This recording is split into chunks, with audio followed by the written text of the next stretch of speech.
E pessoal, beleza?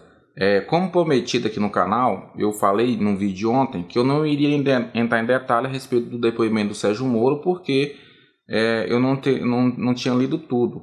Havia lido somente 3 partes. Hoje eu concluí, são um total de 10 páginas. Essa cópia do depoimento do Sérgio Moro, da PF, a mando do STF. E eu falei para você que iria dar uma espécie de análise, um compacto aqui para você de repente não ter paciência ou não tenha a mínima vontade de ficar lendo depoimento. E então resolvi trazer para você aqui, mas infelizmente ou felizmente, dependendo do ponto de vista, não tem novidade a acrescentar. Aqui é mais do mesmo. Eu imagino que você já viu repercutindo aí em todos os portais de notícias e TV também, esse depoimento do Sérgio Moro. E eu vi muitas expressões das pessoas dizendo o seguinte, como se diz, a montanha pariu um rato, pastel de vento, sei lá como você queira chamar. A verdade é essa, que não tem muita coisa aqui. O que o Sérgio Moro disse, já começou ali nos seus inícios, dizendo que isso tudo começou lá em meados de agosto de 2019, questão da troca do superintendente do Rio de Janeiro. Depois foi tentando negociar, que foi em janeiro agora desse ano de 2020, o caldo foi entornando, enfim, esse interesse do presidente de trocar a direção da PF. Quando indagado ao Sérgio Moro se existe alguma coisa escusa, alguma coisa ilegal no interesse do presidente de fazer essa troca, sempre o Sérgio Moro ficou na defensiva e empurrando para o presidente, ou seja, vocês perguntam para o presidente. Isso tem que ser indagado pelo presidente. Então, basicamente, o depoimento do Sérgio Moro foi esse. Ele foi mais para se defender na defensiva do que, de fato, acusar. Muito diferente da posição que ele estava quando ele deu aquela entrevista lá, coletiva, aquela delação que eu chamo, lá no dia 24 de abril. Muito diferente. Certamente ele viu que está crescendo pro lado dele também. Não vou usar as palavras para evitar questão de política do YouTube.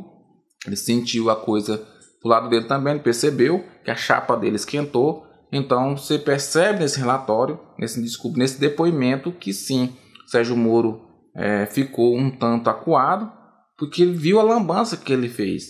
Porque eu já disse, cara, já em 2 ou 3 vídeos, o Sérgio Moro, ele poderia simplesmente fazer uma carta de demissão, entregar para o presidente e dizer que não concordava com a troca do diretor da PF, que não concordaria com isso, com aquilo, porque a questão da autonomia que ele deu não estava tendo mais, e poder alegar isso tranquilamente e simplesmente sair.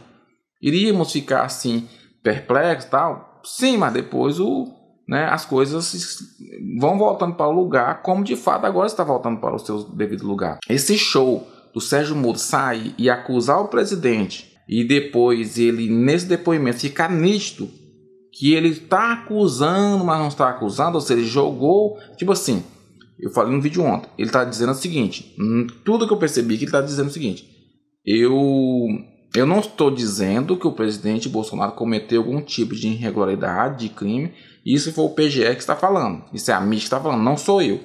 Ou seja, ele está tirando o dedo da reta. Chama atenção umas coisas aqui. Por que eu falo que é pastel de vento ou então a montanha pariu um rato? Porque quando ele diz assim, ele indicou os generais Augusto Heleno, Ramos, Braga Neto para testemunhar dentre os delegados aí também, certo? Para testemunhar. Aí eu pensei o seguinte, deve que esses generais, essas pessoas estavam presentes no momento que, segundo o Sérgio Moro, o presidente foi lá e falou que ia trocar o superintendente e o diretor da PF por conta de que ele estava querendo acesso a relatórios sigilosos. Aí eu pensei, não, vai convocar os caras, de fato, foi autorizado pelo Celso de Mello para ter esse depoimento dos generais e mais alguns delegados. Eu pensei que estava presente, só que no depoimento, o Sérgio Moro deixa claro, não. O presidente falou verbalmente, ou seja, não está registrado em nenhum documento, nem um WhatsApp, nem Telegram, nada. Não está registrado, somente verbalmente. Só que eu achava que esses generais estavam presentes no momento. Não. Ele, segundo o depoimento, deixa claro isso aí, que ele falou com o presidente no dia 23, o presidente falou verbalmente, claro. Depois, em sequência, depois que terminou essa audiência com o presidente, ele se reuniu com os generais, o Sérgio Moro, e para choramingar.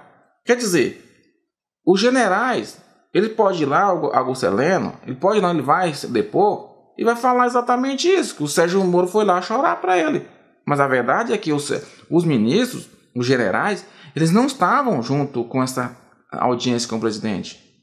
Quer dizer, é como se eu fosse o Augusto Heleno e o Sérgio Moro viesse até mim, me relatasse que o presidente falou isso, falou aquilo. Só que eu não tenho como provar que de fato o presidente falou.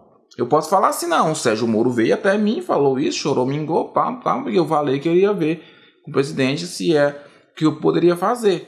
Que basicamente foi isso. Quer dizer, um resumo de tudo, pessoal, o Sérgio Moro nada mais nada menos fez que tirar o dedo da reta, tentar jogar água na fogueira, porque ele viu que o caldo estava retornando para ele, e ele então ficou um tanto preocupado, e é para se preocupar pelo tamanho da traição. Uma coisa é ele não concordar com o governo A, B ou C, não se alinhar com as vontades ou com o viés ideológico do presidente, com a maneira dele ser e falar, tudo bem. Outra coisa é ele sair e imputar crime ao presidente no meio de uma crise dessa, sabendo que toda a mídia contra o presidente, praticamente todo o judiciário contra o presidente. Então é muito complicado o que o Sérgio Moro fez. Volto a falar, ele poderia sair tranquilamente, já que ele estava muito preocupado com a sua biografia, ele poderia sair com a sua biografia limpa, e agora ele se queimou como um Judas, um traidor. E a grande pergunta, assim, por que ele se queimou? A troco de quem? Tem alguém por trás dele? Muitas pessoas apostam que sim. Eu acredito que sim. Se fosse para me apostar, eu apostaria sim. Que está o pessoal do PSDB. Que você viu que agora juntou o PSDB, PT, DEM, todos os partidos. Agora você vê Fernando Henrique Cardoso, Lula, João Dória, você vê Wilson Witzel, tudo alinhado, cara, com o mesmo discurso. Como pode? Você viu aquela conferência que teve no dia 1º de maio sobre a questão de comemorar o dia do trabalho? Você vê essas coisas tudo unidas, que até ontem, para se dizer, antes do Bolsonaro, eles eram inimigo político, eram adversários ideológicos. Veja só como que é, né, o jogo, o lance das tesouras, a dança das tesouras. Veja como que funciona as coisas. Isso fica claro. Sabe? Até mudando um pouco de assunto, mas, cara, não poderia deixar de falar isso aqui. Observe, se você não sabe, tem um vídeo aí, teve uma reunião virtual, videoconferência, que estava reunido Lula, FHC e um monte de gente aí, que até ontem eram antagônicos. Então acredito que essas pessoas, ou esse tipo de gente, estão por trás do Sérgio Moro, que fez a cabeça do Sérgio Moro. Depois que ele viu a lambança que ele fez, então, ele estava preocupado em preservar sua biografia, ele jogou no lixo. Se ele tivesse saído do governo, pedido demissão, por isso, por aquilo que eu já acabei de falar várias vezes aqui, ele saía com sua biografia. Estava apto para qualquer cargo público. Mas agora ele se queimou. E queimou feio. É claro que tem apoiadores, claro que tem uma grande pessoas que o apoiam, só que ele se queimou. Deixa eu falar uma coisa aqui, que eu já anotei e acabei que iria finalizar o vídeo sem destacar isso. É o seguinte, o Bolsonaro falou em relatório que não passa relatório para ele e tal, e as pessoas acham um absurdo. Vou repetir, o Sérgio Moro no seu depoimento deixou bem claro que relatório de inteligência é normal passar para o presidente através da ABIN. Só não passa dados sigilosos, dados que referem a algum crime específico, mas sim de forma genérica. Então, esses dados, esses relatórios, é necessário passar para o presidente ou para o Planalto, para quem que esteja lá, seja Bolsonaro, seja Lula, seja Dilma, enfim, é obrigação, digamos assim, da PF, do Ministério da Justiça, passar esses relatórios de inteligência para o presidente. Tá? Agora, dados sigilosos, não. E o Sérgio Moro deixa claro isso aí. Deixa claro. Em várias partes, você lê essas 10 páginas do depoimento do Sérgio Moro, ele deixa claro que não houve pedido do presidente a respeito de relatório sigiloso sobre algum inquérito específico. Como ventila aí que o Bolsonaro está querendo relatório sigiloso para saber se tem alguns amigos, se tem algum filho envolvido em algum inquérito. O Sérgio Moro deixou claro, nunca pediu. Nunca pediu. E segundo o Sérgio Moro, complementa ainda dizendo que, mesmo porque o presidente sabe que eu não iria dar o relatório. Mas o fato é que deixa claro que o Bolsonaro não pediu.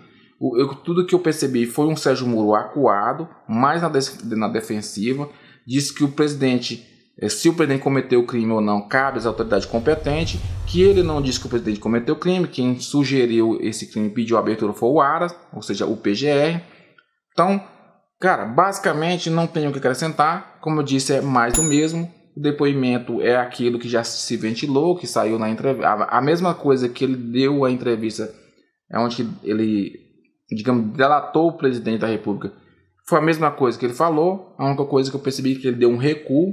Isso não é só eu que falo. Você percebe aí que várias pessoas aí, analistas especializados nisso aí, principalmente no meio jurídico, percebe-se que realmente Sérgio Moro deu uma recuada e viu que não pode provar. Que não pode provar. Prova de WhatsApp, as conversas de WhatsApp, algumas coisas que o presidente está falando, que tem o interesse de trocar a direção da PF, isso não é crime, cara. Não é crime. É como eu disse, o presidente deve justificar ou não. Ele mesmo diz, não estou acusando. Mas isso não deixa de ser um traidor. Que foi isso que ele fez. Infelizmente, traiu não só o presidente, mas traiu as pessoas que gostavam dele, que tinham admiração imensa pelo Sérgio Moro.